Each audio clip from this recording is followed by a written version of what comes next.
Asha Sharron, back with another sit down video.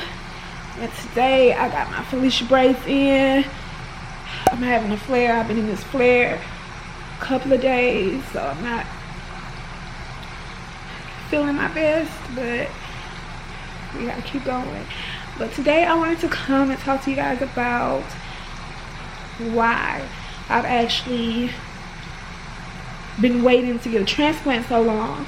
I totally understand my situation and why I've been having to wait this long, but sometimes some of you guys don't understand all of the back details that's involved and why, and you think I can do this and think I can do that, and it will make things easier. So I wanted to come and explain to you guys so that you can kind of get a better understanding of why. And I hope that after this video is over with, that you actually get that understanding from me. I'm going to try to break it down and explain the best way I know possible. You guys know I do have pulmonary fibrosis, which is the scarring of the lungs. And currently there are no cures for pulmonary fibrosis. Once your lungs are scarred, they're damaged.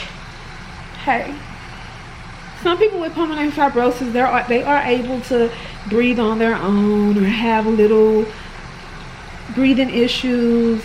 The prednisone helps them, but with the severe cases of pulmonary fibrosis, transplant is the only other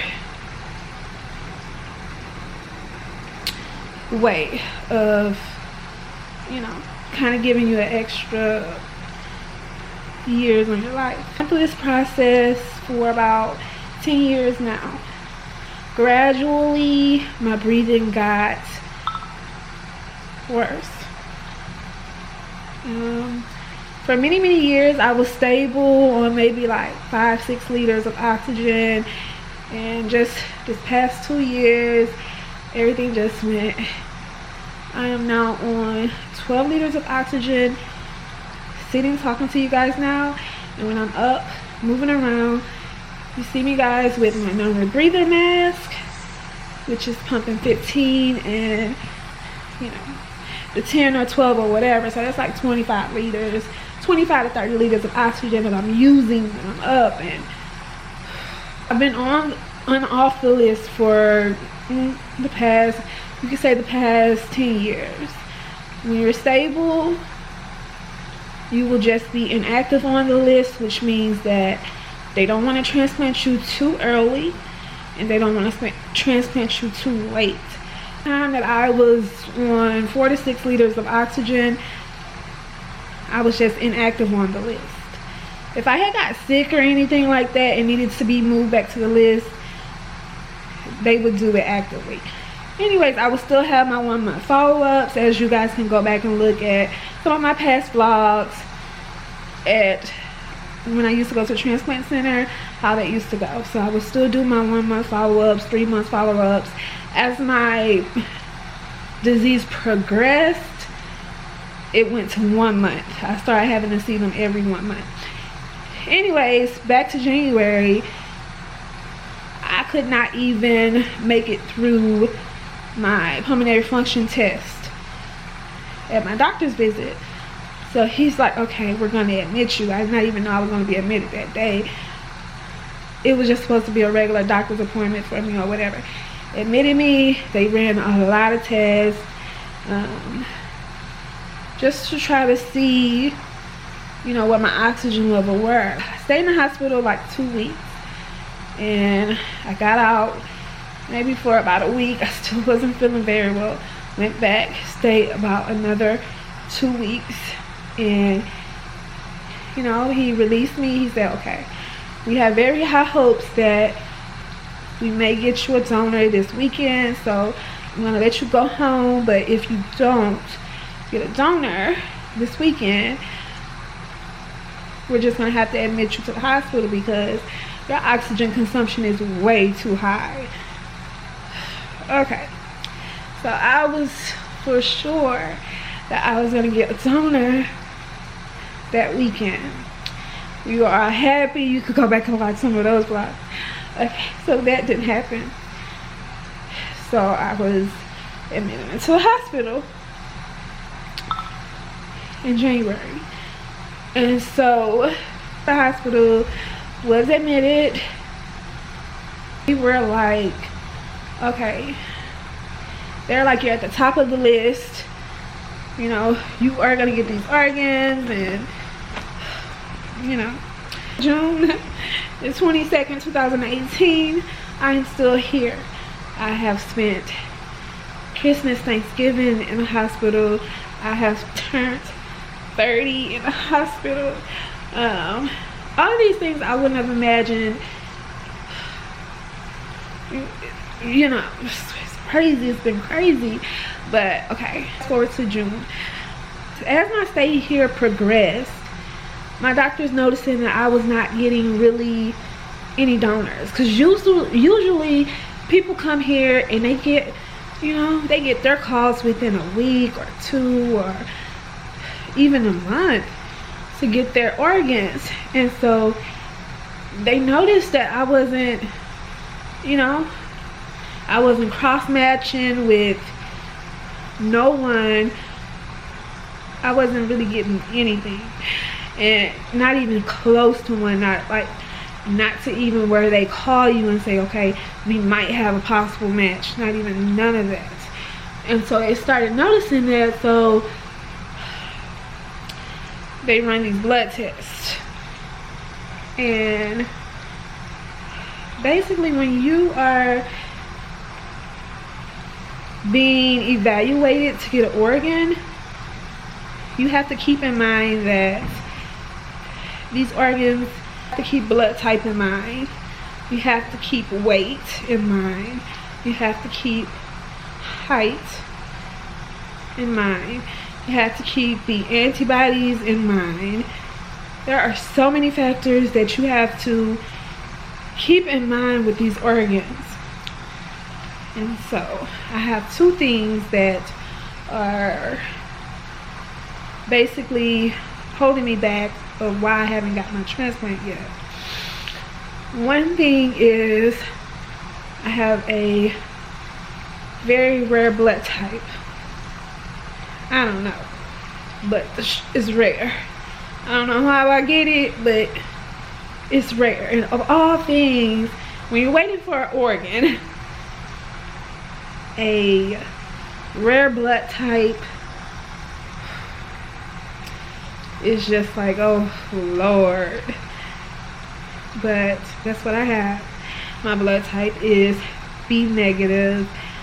Less than 10% of the world have this blood type. So when you think about it, how many of those people do you think are donors? How many do you think family members are going to say, okay, well, we want to donate these organs? So that's another thing that you have to think about. And I have lupus, autoimmune conditions. We're going to call it a misconnected tissue condition, or lupus is what they call it, just kind of easy things down. But with that, my body is creating antibodies that are not good for someone who wants to get organ. Because what's going to happen is, with my body creating all of these antibodies, the antibodies are just going to automatically reject the organ as soon as it's in. So my doctors are not going to take that chance. They're already like, for me, when they ran the blood test about a month ago, I had 3 more oncoming antibodies, and literally they have to present you to the long board. The long board won't, they sometimes won't approve you to get those organs, because that's it's uncommon. They don't want to cross match these antibodies or anything like that. So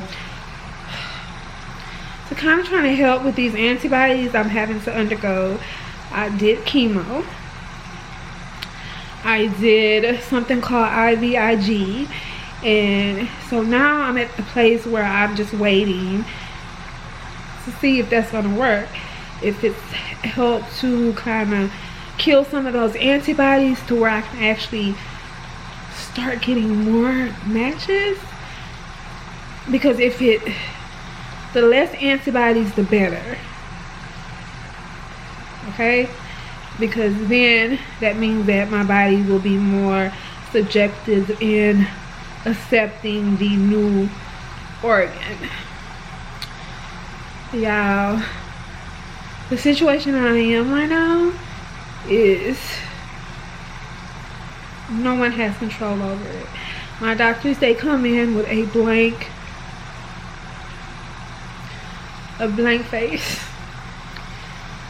Everybody, you know, they walk in and they say, oh, you're still here? I'm still here. My insurance is already not paying for this. You know, I just try not to stress over it, and I just say, okay, it's gonna happen, and when it does happen, it's gonna be beautiful.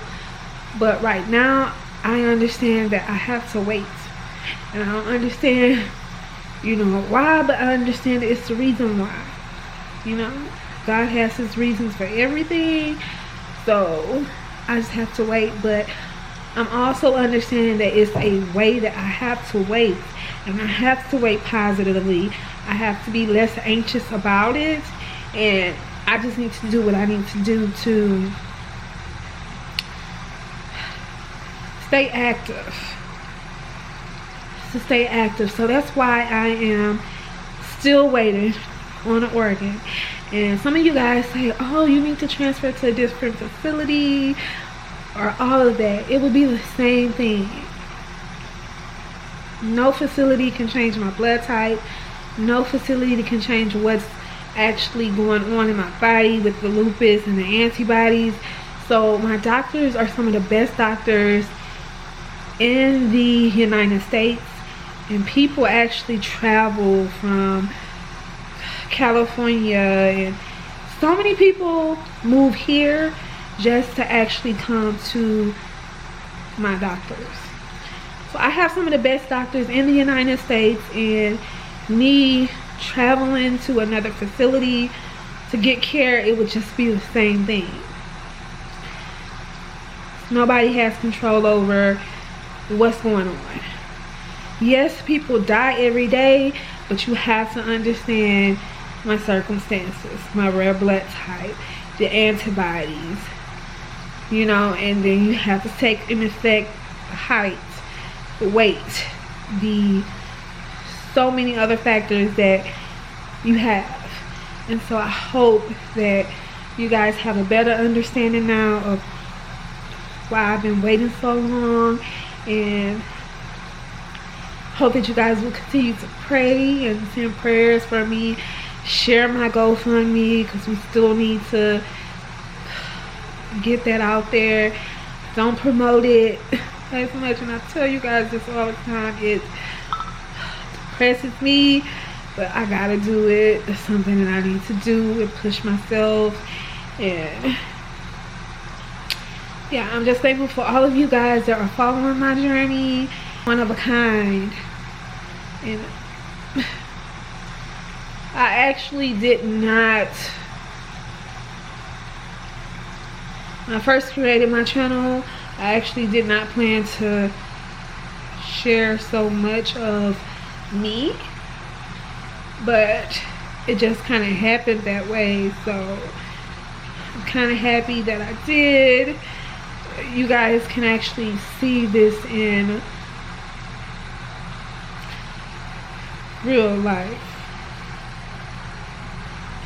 You see my ups, you see my downs, you see my middles, and you see all of it. And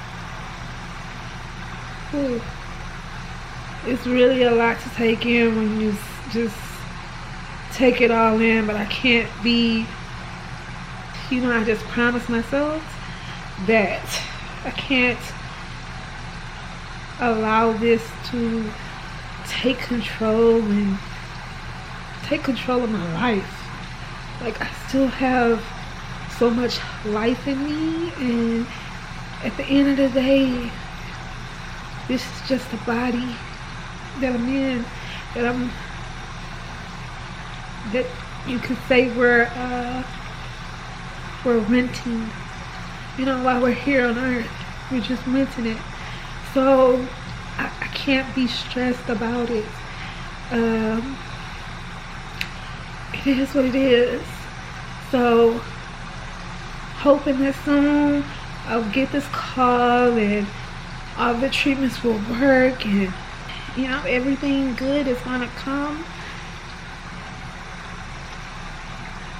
But until then, we wait and we pray, we fight, and we love.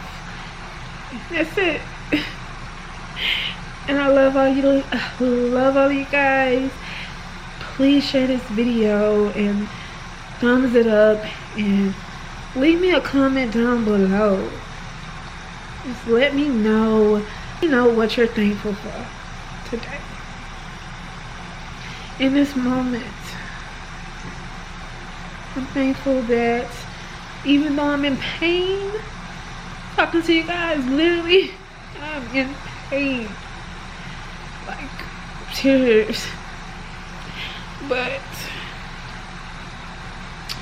I'm glad that I'm still sane, and I'm glad that I'm still able to smile and just be here another day, speak to my family, nieces, my nephews. So I'm just happy. What more could you ask for? So love all of you guys, and I'll see you guys in my next video.